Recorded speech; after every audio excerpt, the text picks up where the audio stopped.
nuestra esperanza no se basa en estas cosas, sino en el Señor Jesucristo, la roca de nuestra salvación. Y por eso está segura nuestra esperanza. Amén.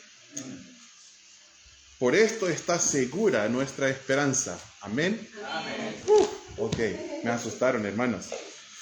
Está bien, después les vuelvo a preguntar cuando hayamos terminado el sermón. Creo que va a ayudarnos con esto un poquito. Abran sus Biblias, por favor, al libro de Lucas. Lucas capítulo 2, por favor. Vamos a ir a Lucas capítulo 2. Maika, ¿puedes ayudarme con algo, hijo? Eso está en número 3. ¿Puedes dejarlo en 1? Por favor. Lucas capítulo 2. Búsquenlo en sus Biblias. Y voy a sacarme ese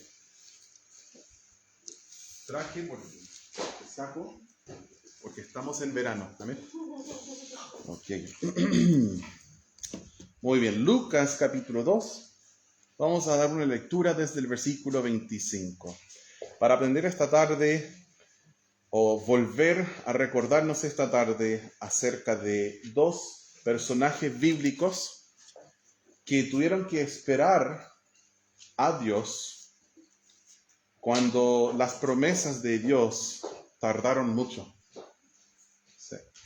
De eso vamos a estar hablando esta tarde. Lucas capítulo 2, versículo 25, dice: Y aquí había en Jerusalén un hombre llamado Simeón, y este hombre, justo y piadoso, esperaba la consolación de Israel, y el Espíritu Santo estaba sobre él, y le había sido revelado por el Espíritu Santo que no vería la muerte antes que viese al ungido del Señor.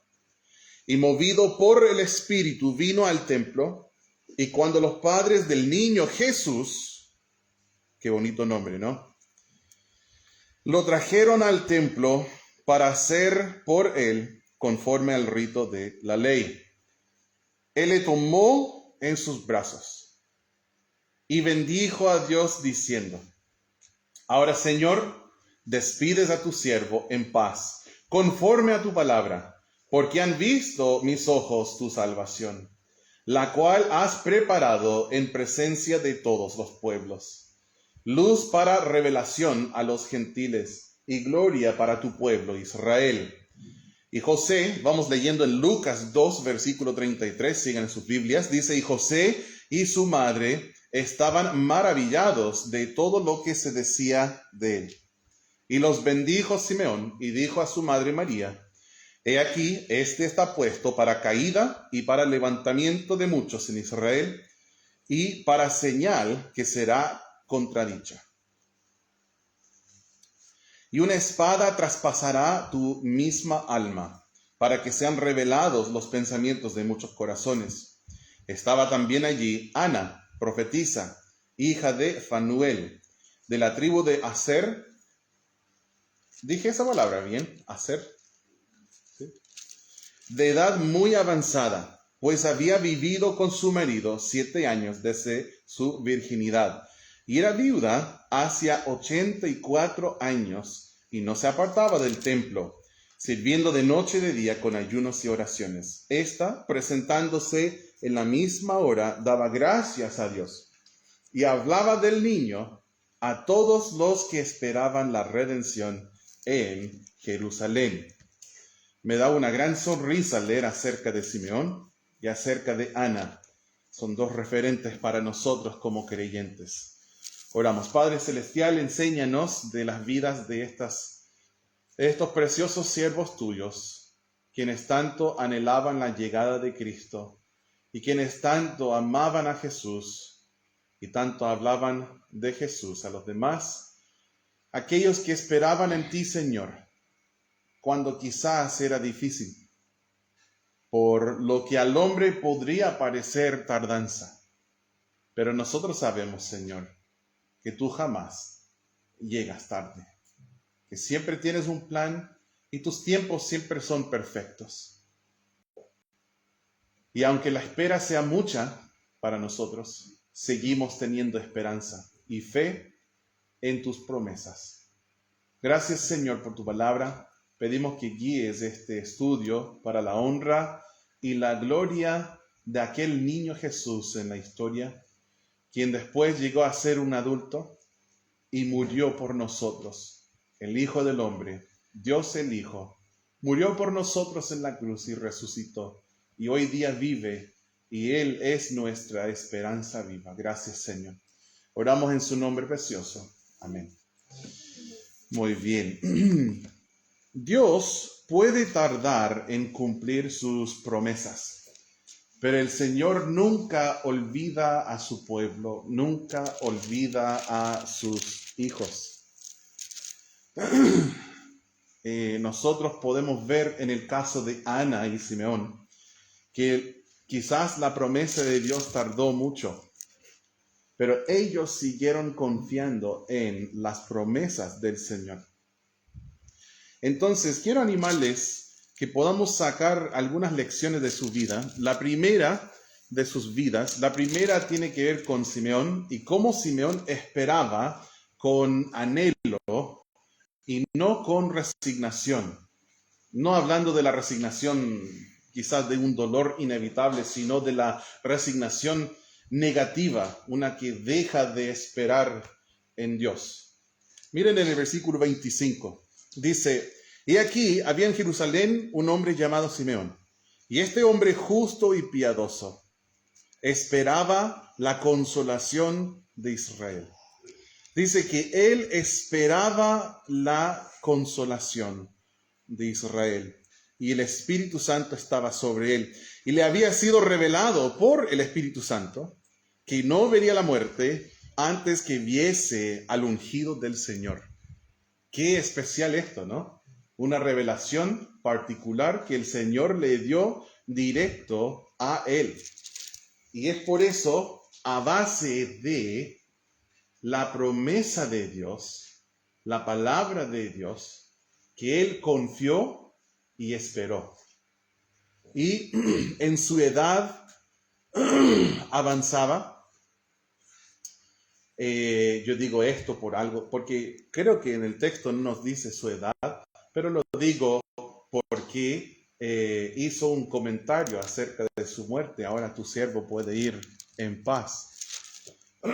Él estaba, no era pasivo, diciendo, bueno, el Señor prometió algo, así que no voy a hacer nada, sino que él esperaba la promesa con expectativa. Y la esperanza bíblica es así. La esperanza bíblica no es como nosotros hoy día solemos comúnmente usar la palabra esperar o esperanza.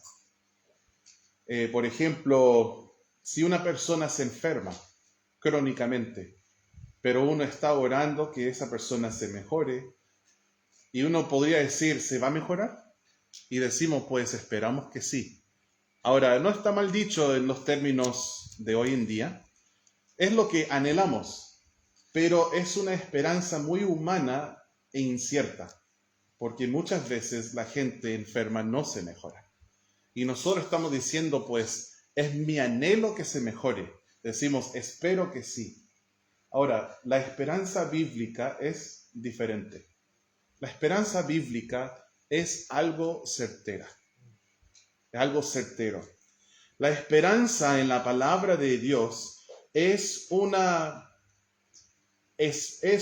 expectación o anticipación fuerte y seguro de un evento futuro.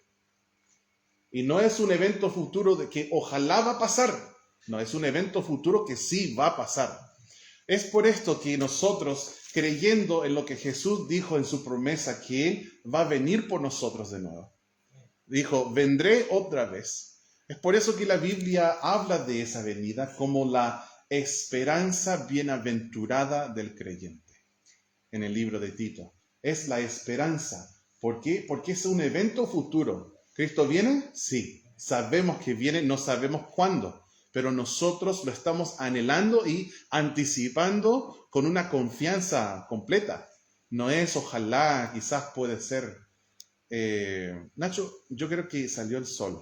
Antes del culto nosotros abrimos las cortinas porque no había sol. Pero varios de ustedes me están mirando así. Y o no les gusta la predica o es el sol. Así que, ¿podría ayudarme con las cortinas? Sí. Okay, bien.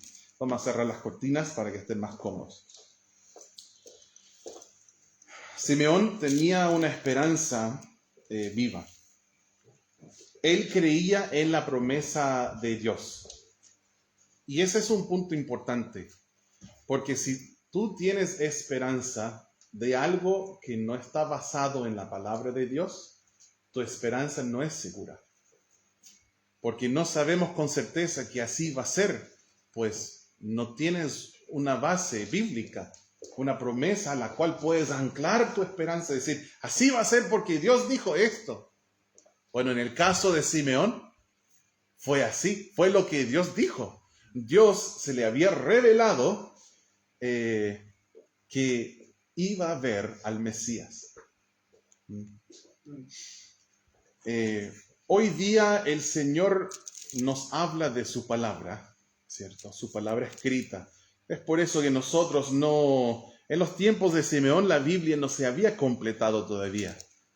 Faltaba Mateo, Marcos, Lucas y Juan. Faltaba el libro de Hechos, faltaba los Corintios, etc. Faltaba el Nuevo Testamento. Entonces el Señor todavía se estaba revelando de una manera sobrenatural, como visiones y sueños y cosas de este estilo. Pero hoy día el Señor no nos da revelaciones más allá de lo escrito en la palabra de Dios, sino que nos enseña de la palabra profética más segura, dice 2 de Pedro capítulo 1, iluminando nuestro entendimiento. ¿Sí? Bueno, aquí hay una verdad clave en ese punto que debemos esperar con anhelo. Esperar en Dios no es rendirnos, es confiar sin ver. Simeón creía en la promesa de Dios, aunque no veía resultados. No es una fe ciega, sino es una confianza basada en si puedo usar esa palabra, historial perfecto del carácter de Dios y en la perfección de la palabra de Dios. Conociendo quién es el Señor y cómo ha actuado, nosotros sabemos que Él merece nuestra confianza. Y conociendo lo certero que es su palabra, nosotros confiamos en su palabra. Y nosotros también debemos esperar con fidelidad. Dice en el versículo 27, y movido por el Espíritu, vino al templo. Entonces, él tenía esa fidelidad, no manteniendo distancia del Señor. Dios me dio una promesa y vamos a ver qué pasa en el futuro. No, él estaba sirviendo al Señor activamente. Simeón permaneció cerca del Señor mientras esperaba. Y seguía cerca también de su casa, porque dice que se acercó al templo. En el Antiguo Testamento, el templo de Dios primero fue el tabernáculo. La casa de Dios primero fue el tabernáculo. Después, el Señor usó a David, ¿cierto?, para juntar los materiales para que su hijo pudiera construir, edificar el templo. Luego, entonces, fue el templo. Y entonces la casa de Dios, entonces también un segundo templo, pero la casa de Dios en el Antiguo Testamento era el templo. Entonces, él se acercaba a la casa de Dios. Hoy día, ¿qué es la casa de Dios? 1 Timoteo 3, el versículo 15 dice, para que si tardo, sepas cómo debes conducirte en la casa del Dios viviente, columna y baluarte de verdad. ¿Qué es la casa de Dios? ¿Qué es la iglesia? Dice. Perdón, me faltó esa frase, que fue el punto entero de citar ese versículo. Eso pasa cuando dependes de tu memoria. La casa del Dios viviente, que es la casa de Dios, que es la iglesia del Dios viviente. Y nosotros entendemos entonces que hubo un cambio en el Antiguo Testamento. El templo era la casa de Dios, pero hoy día la iglesia es la casa de Dios. Y este es un cambio importante. ¿Por qué? Porque hoy día el templo ya no es un edificio. El templo es el cuerpo de cada hijo de Dios. Nuestros cuerpos son los templos. Pues por eso que nosotros no decimos, mire, ¿a quién le toca aseo en el templo esa semana? No, ese no es un templo. Ojalá a todos los hijos de Dios le toca aseo en el templo, ¿cierto? Bañándose cada día. No de vez en cuando en la casa de Dios, no. No, el templo es el cuerpo, ¿cierto? De los hijos de Dios. La iglesia no es un edificio. Pero igual entiendo por qué es tan fácil relacionar la iglesia con un edificio, por varias razones. Primero, por la influencia de la religión popular, que se ve a los catedrales y cosas así, parroquias y esas cosas como iglesias, ¿sí? Oh, mira, en la plaza hay una iglesia, diría el chileno comúnmente. Ese es uno de los motivos, pero también es porque cada vez que estamos con la iglesia, ¿dónde estamos? En un edificio, normalmente en la modernidad. Pero una iglesia no es el edificio. Esta no es la casa de Dios, este lugar cuando tú no estás. Este lugar es solo madera, cemento, fierro, pintura. No es más que eso. Pero es un lugar donde se reúne la iglesia. Y la iglesia de Dios, la casa de Dios, son los miembros del cuerpo. Los que han sido salvos y luego de ser salvos por fe en Cristo, fueron bautizados por inmersión en agua y ahora son miembros de este cuerpo, de esta iglesia. La casa de Dios. En los tiempos de Simeón era el templo, ¿cierto? Del Antiguo Testamento, pero para nosotros es la iglesia. Y él no se alejó en tiempos de espera, largos tiempos de espera, no se alejó de Dios y tampoco se alejó del pueblo de Dios o de la casa de Dios. Yo quiero animarte de esto también. Hay periodos en la vida, hay tiempos de espera y a veces son esperas dolorosas. No te alejes de Dios. No te alejes de Dios. No te desilusiones. No te desesperes. No te alejes. No te alejas ni de Dios, ni de su pueblo, ni de su casa. Sigue congregándote. Simeón siguió adorando. Él siguió sensible a cómo el Espíritu Santo le guiaba. Y también podemos ver en el caso de Ana, que vamos a ver más de ella en los próximos puntos, pero mira en el versículo 37, ¿qué hacía ella en medio de la espera? Dice que no se apartaba del templo, sirviendo de noche y de día con ayunos y oraciones. Los que esperan como corresponde, no se alejan de Dios, sino que se acercan a Dios, se acercan más. Son los tiempos de espera, las temporadas de espera, que revelan si nosotros buscamos al Señor porque le amamos para caminar con Él, o si nosotros buscamos a Dios más bien como un genio que tiene que darnos respuestas, que tiene que hacer las cosas como nosotros queremos. Y eso revela mucho. Tu fe requiere que Dios actúe como tú quieres que Él actúe, que Él actúa. O amas a Dios para seguirle en sus términos, no a tu manera, sino como Él dice, para vivir tu vida conforme a su palabra y seguir esperando en sus promesas. Ahora quiero ver algo acerca de los tiempos de espera.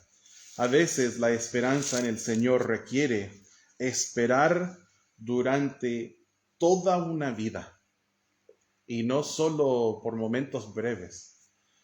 Nosotros solemos ser muy fáciles en cambiar de ánimo. Un momento emocional y nosotros decimos, oh, yo voy a seguir al Señor con todo mi corazón, hasta la muerte. Pero pasa una semana y ni lees la palabra, sucede una pequeña prueba y empiezas a dudar si Dios es bueno, dejas de orar, no te congregas y de pronto estás alejado del Señor. Así no corresponde y así no debe ser.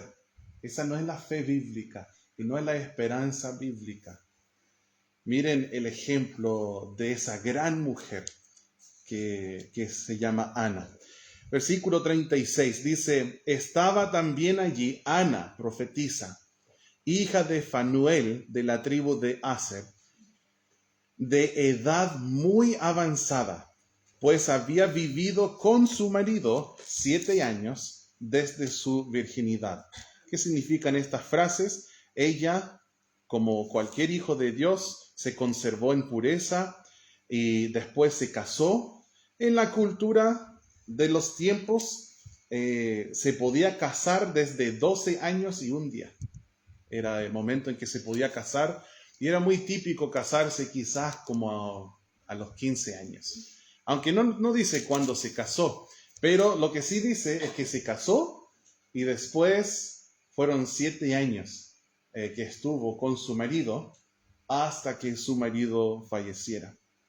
Dice el versículo 36, de una edad muy avanzada, pues había vivido con su marido 7 años desde su virginidad, y era viuda hacía 84 años, y no se apartaba del templo, sirviendo de día y de noche con ayunos y oraciones. La Biblia nos dice que Ana era de una edad muy avanzada, y ella había pasado la gran mayoría, la mayor parte de su vida como una viuda. Ella no fue viuda por meses, no fue viuda por años, sino fue viuda por muchas décadas. Quizás estás escuchando a algún niño y dices, ¿qué significa viuda o viudo?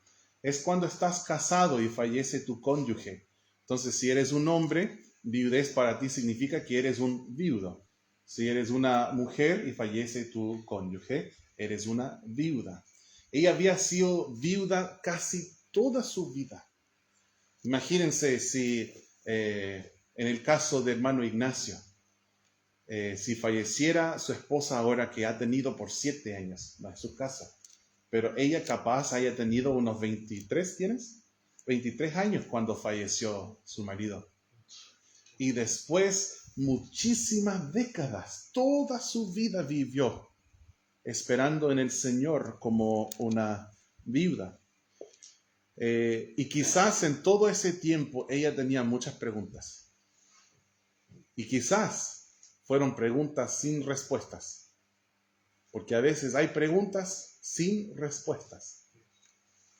Yo no recuerdo al final del libro de Job, después de docenas de capítulos, que Dios haya respondido por qué le sucedió todo esto. A veces el Señor no nos da respuestas. Y Ana vivió una vida muy larga, quizás sin respuestas, décadas de espera, pérdidas personales, hablando de su viudez. El tiempo de Dios, hermanos, suele ser más largo que nuestra paciencia. Bueno, quizás soy un caso raro, pero en mi vida ha sido así.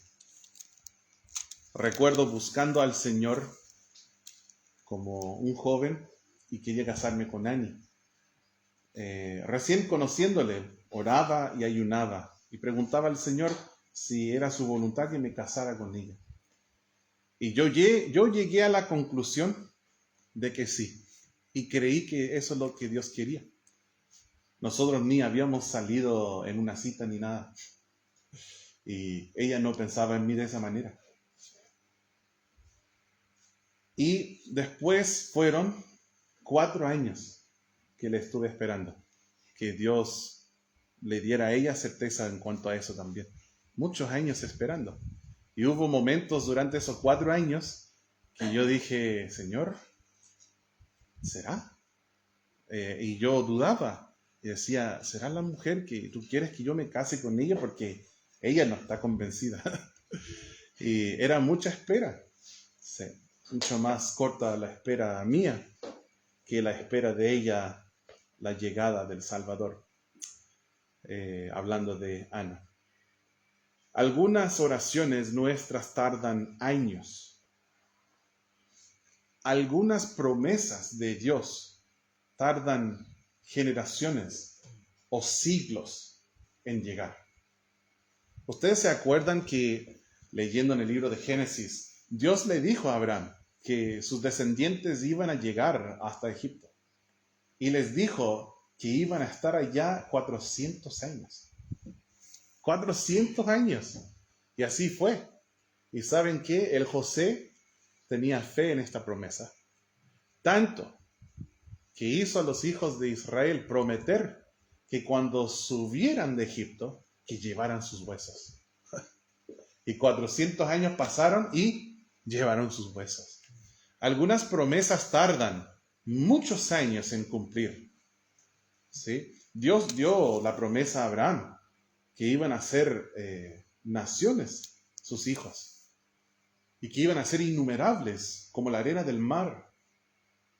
Pero Sara se rió porque ya era de edad muy avanzada y ella no podía tener hijos.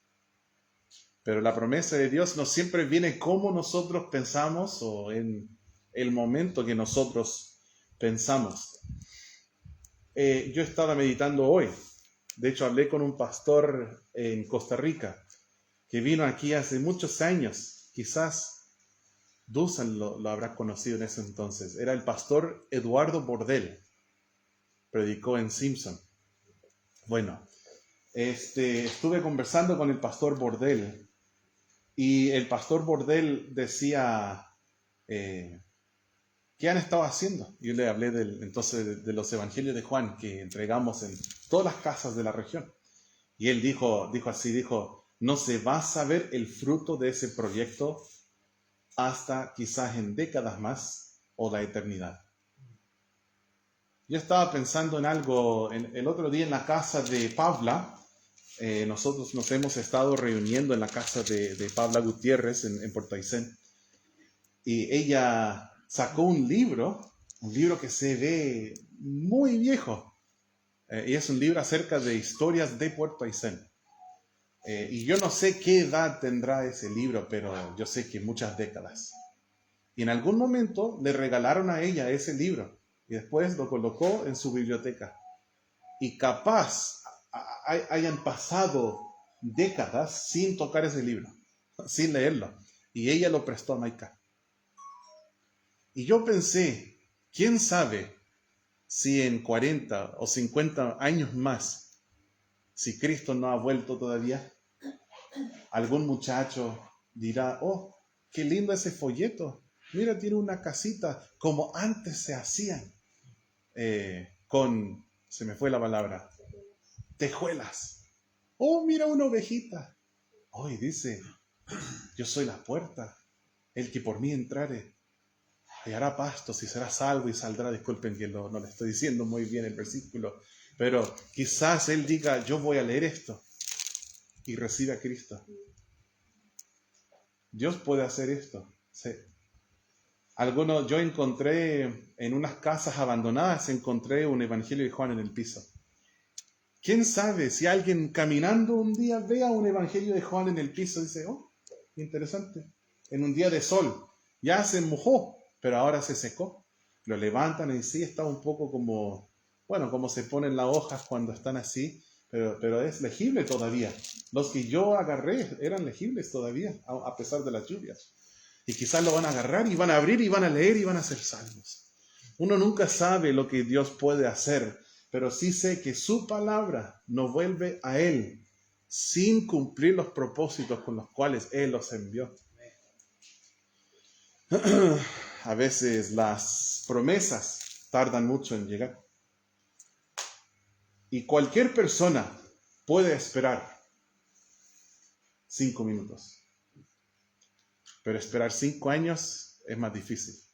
Y esperar 50 años, más difícil aún. Pero también podemos leer en la historia cómo la esperanza de ellos fue recompensada viendo el fruto y el fin, o sea, el cumplimiento de lo que ellos estaban esperando. Simeón toma al niño Jesús en sus brazos. Y él dice que ahora tu siervo puede morir en paz. Ahora he observado, he experimentado lo que se me hacía falta. Necesitaba eso. Y ahora no queda más, estoy bien, puedo morir. Ir a estar con el Señor. Sí. Así dijo. Y tomó al niño Jesús en sus brazos. Es un gozo tomar los niños en los brazos. El domingo en la tarde yo tenía a Daniel un rato, como media hora, mientras predicaba el hermano Ignacio. Casi se quedó dormido. Casi, como 10 veces. Yo pensaba en mí, ¿tendré la magia todavía para hacer a un niño dormir? Pero no me funcionó. Pero fue muy dulce, fue entretenido, nos reímos, nos sonreímos, yo a él a mí, lo pasamos bien. Tomar a un niño en los brazos es muy dulce. Como decía el himno que cantamos, ¿cierto? Grato es tener, ¿ah? ¿Cómo dice? A un tierno niño, tocar su piel. Ese hombre tomó a Jesús en sus brazos. Qué poderoso es el momento cuando la promesa se convierte en algo concreto, ¿no? Y para él la promesa se convirtió en una persona. La consolación de Israel estaba en sus brazos. La mayor respuesta de Dios a nuestras oraciones no va a ser cambiar nuestras circunstancias, va a ser darnos a Cristo. Sí, a Cristo. Todos tenemos cosas en la mente y pensamos que si yo tan solamente pudiera lograr o concretar X proyecto en mi vida, ahora sí estaría feliz. Pero no, lo único que te hará feliz es Jesús. Como dice el himno que cantamos el domingo. Solo Cristo satisface mi transido corazón. Solo Jesús satisface. Solo Jesús. El dinero, la fama, el placer, los vicios. Nada de estas cosas te pueden satisfacer. La mejor vida posible del hombre, aparte de Dios, es solo vanidad, por lo cual debemos buscarle a Él, temerle, obedecer sus mandamientos, tener esperanza en sus promesas como Ana y como Simeón. Amo ese pasaje porque hay un enfoque bien claro en Jesús, la consolación de Israel, Jesús la salvación. Aquí en este pasaje Jesús es la salvación, Él es la luz, Él es la gloria. Y ellos esperaban esa promesa y Dios les dio a un Salvador. Como es miércoles y suelo enseñar un poco más corto, no estamos viendo el pasaje completo para darnos tiempo para oración, pero no quería dejar escapar algo que fue muy llamativo para mí en mi lectura, en mi estudio de ese pasaje. Cómo la esperanza transforma el testimonio de uno. O aún, ¿cómo puedo decir que la esperanza se transforma en un testimonio? ¿Sí? Les voy a mostrar de qué estoy hablando. Miren acerca de Ana. Leamos una vez más, 36 hasta 38. Dice, estaba también allí Ana, profetisa, hija de Fanuel, de la tribu de Aser, de edad muy avanzada, pues había vivido con su marido 7 años desde su virginidad. Y era viuda hacía 84 años y no se apartaba del templo, sirviendo de noche y de día con ayunos y oraciones. Y miren por favor en el 38. Con eso vamos a ir concluyendo. Dice, esta, presentándose en la misma hora, daba gracias a Dios y hablaba del niño a todos los que esperaban la redención en Jerusalén. ella hablaba del niño Jesús. Como se le decía cuando le llamó a Jesús, cuando Simeón le tomó en brazos,